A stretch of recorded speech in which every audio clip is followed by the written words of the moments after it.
Tikman na natin. Woo! Nakaka-excite. Gusto ko na fresh, gusto ko large size, gusto ko kumain na may extra rice, gusto ko ng tapang pagkain nito ba? Woo!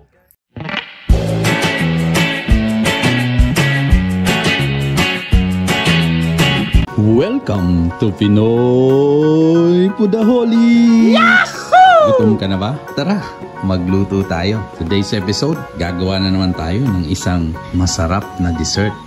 This is the perfect dessert to make for gatherings or any kinds of parties, no? Pwedeng gawing dessert ito, no? Since you can prepare the mango sago, start from the night pa lang para medyo ma-chill na siya, no? Ilalagay natin siya sa fridge, and then syempre yung combination niya ng mango at tapioca. Tawag dito mango sago. Pero syempre, meron din tayong buko. Ayun, no? Coconut meat. Okay, so talagang exciting na gumawa ngayon, no? Napakadali lang. Lahat naman ng ingredients ay available, no? Madaling hanapin. Very creamy siya. Rich yung mango. Tapos top mo ng tapioca. Tsaka syempre, yung kanyang creaminess ng gatas, yung sweetness, no? Kombinasyon na siya. So, let's try. Okay? So, let me introduce the ingredients. First, we have Alaska condensada. Baka naman. Ayan. Meron din tayong Alaska evaporada. So, usually, ang nilalagay ng iba talaga is merong coconut.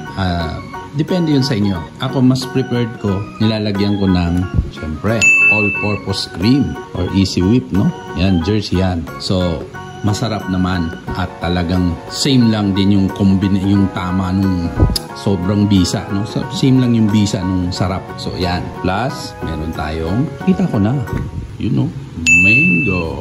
O, di ba? Na-miss nyo na ba to? Mango. Dalawang mango. Meron din tayong white gulaman. Lalagyan natin yan ng, pag nagpakulo tayo ng tubig, tapos lalagay natin yan, sasama natin tong coconut juice, no, buko juice, coconut or buko juice, it's the same, no, di ba? English na naman 'yon. This is coconut meat, no? Pinagrate ko na siya, and then yung ating tapioca.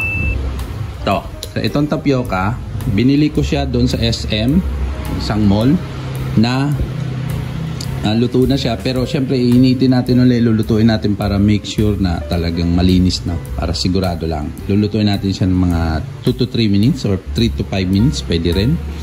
So yun lang. So ano pa inaantay natin? Simulan na yan. Let's go! Okay, yung una natin gagawin, itong ating buko juice. Yan. So ito yung gagamitin natin para sa pag-ano natin ng gulaman. Dahan-dahan. Mainit na yung ating pan. Baka mapaso tayo. Yun. 1.5 liters. Yan. And then, lalagay natin itong ating Mr. Hot Gulaman. So, dahan-dahan lang yung paglagay natin hanggang sa kumulo ng kumulo siya, no? So, tanggalin lang natin yung konting parang may laman na sumabit. So, okay. Yan. Then, buhos na natin. I-mix lang natin para walang buo-buo.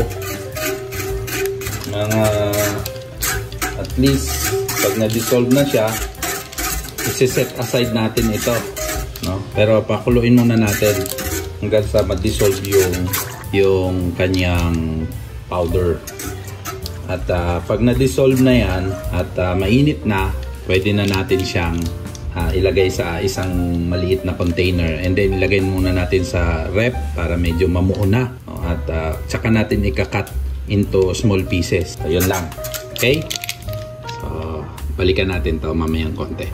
A few moments later. Okay, check na natin.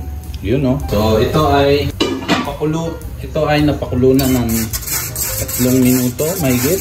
So, pwede na natin i-set aside to. Off na natin at ilipat natin ng lagayan. Okay? Itong ating gulaman. Lagay natin yung ating dinisolve na gulaman. Yan. Sa isang malinis na stainless container. Yan. Palalamigin lang natin to. Tapos hanggang sa mamuo, ilalagay natin siya sa freezer para mga ilang minuto lang na So, para mamuo siya. Okay? Palamigin muna natin. Ngayon naman, habang pinapalamig natin yung kanina yung gulaman, ilalagay naman natin yung tapioca o sago. Same lang yan. Sa Tagalog, sago. In English, tapioca. Ito ay luto na, no? Pero ililiinit ko lang para sigurado, no? Ayan, tatakpan lang natin yan ng mga ilang minuto. Okay? Balikan natin after 3 minutes. A few minutes later. Okay, so okay na yung ating tapioca. So mga 3 to 5 minutes na siya napakuluan. Turn off the heat, the fire. I-rinse na natin siya ngayon. Lipat natin. Okay, buhos na natin. Mainit. Yan. Ito na yung ating tapioca. I-rinse natin siya ng water. Ayos. Okay, ito na yung ating tapioca.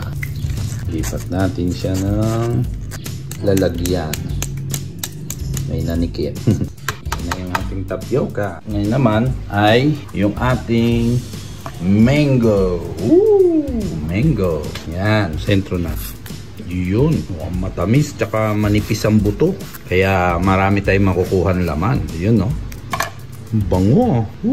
Yun, no? Yan. Tapos, gagawin natin dyan, slicein natin ng ganito, maliliit. Excuse me po. Yan. Maliliit lang para maganda siya tingnan pag hinalo natin doon sa ating mga iba pang ingredients. Tapos, para makuha natin, ito siya. O, diba? Mas madaling kunin. Up. Yeah. Ayan, o. O, diba? Ang saya-saya.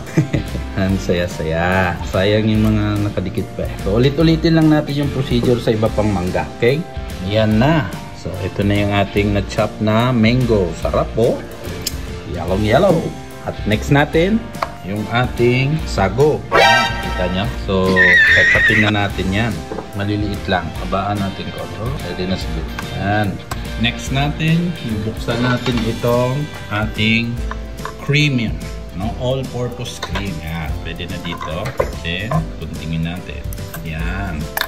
Oops, ready na to. Yan. Okay, next natin, bubutasan lang natin to. So, mga bata, pabala. Pawang professional lang gumagawa nito. Wala tayong can opener, kaya gagamitin natin ang improvised can opener ng mga Pinoy. Kutsilyo. Pero much better po kung meron kayong can opener talaga. For safety lang. Yan. Siyempre, di pa nagtatapos dyan. Meron pa tayong Alaska Condensada. Baka naman. Okay, buksan na natin. Tandaan nyo po, pawang professional lang gumagawa nito. Okay.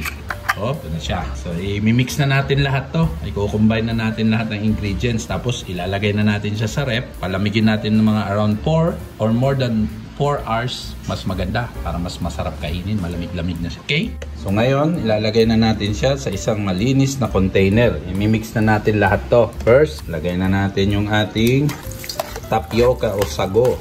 Yun. Then, yung ating gulaman. Ganda marami-raming dessert to. Next ay mango. Yun, ganda. Tapos, wag natin kalimutan ating all-purpose cream. Kita nyo ba? Ganda na itsura. Nakakatakam na. Yan. Next, yung ating Alaska Ibap.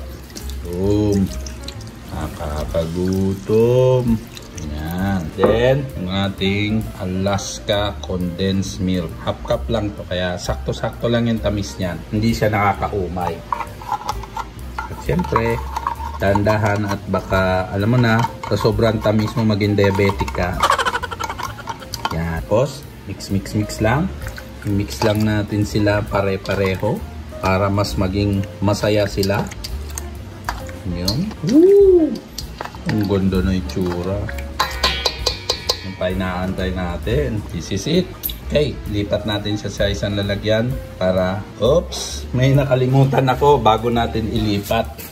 Isa sa napakahalagang ingredients natin. Sayang naman ang ating coconut milk. Boom!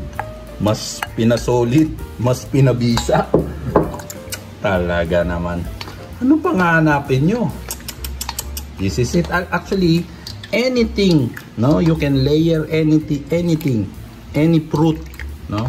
Prutas na pwede natin ilagay. You can put banana or kahit dragon fruit, pwede. No, sarap niya, oh. Boom!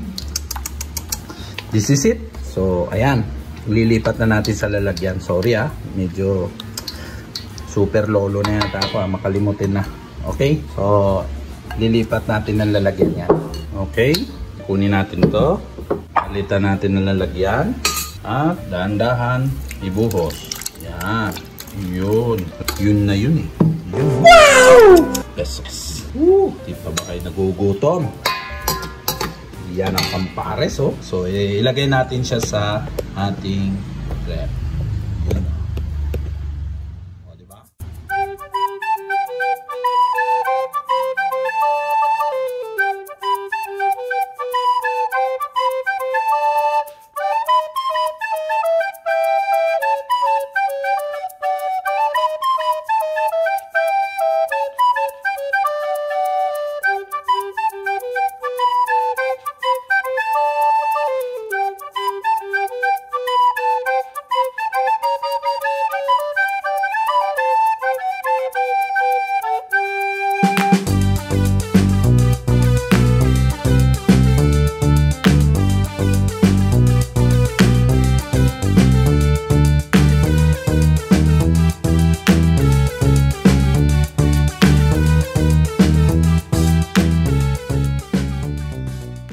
Okay, ito na yung ating, yan no.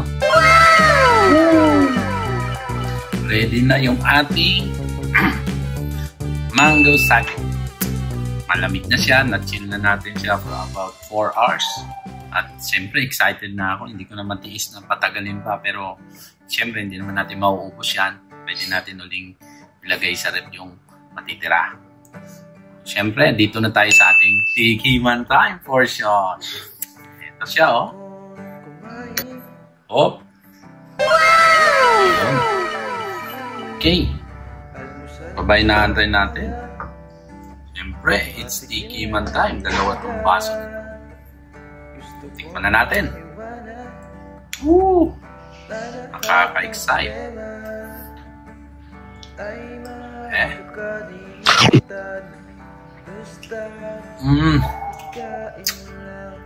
Oh, very refreshing. You know, manggang tamis, buko. Sarap. Ito pa, yung pang-commercial na kain. Sarap. O yan, mga mamis. Bago na naman tayong recipe. Kung nagustuhan nyo, please like and subscribe. And pakihit nyo na rin po yung notification bell para updated kayo sa mga bagong upload ko. So, ano ba yan? Food trip po na tayo. Thanks for watching po. Salamat sa panonood. Bye-bye!